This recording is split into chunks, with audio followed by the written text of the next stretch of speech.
মনের জমিন খানি, তবে তুমি হইতা বন্ধু এই আমি তার জানি।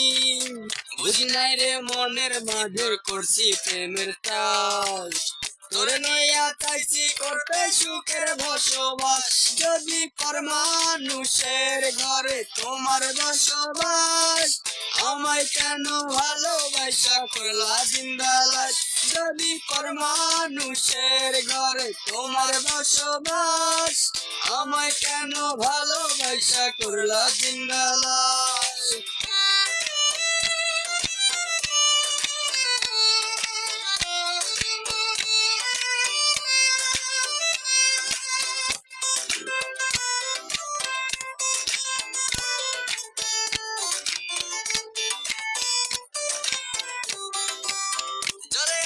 রূপে তোমার মাতাল হইছি আমি,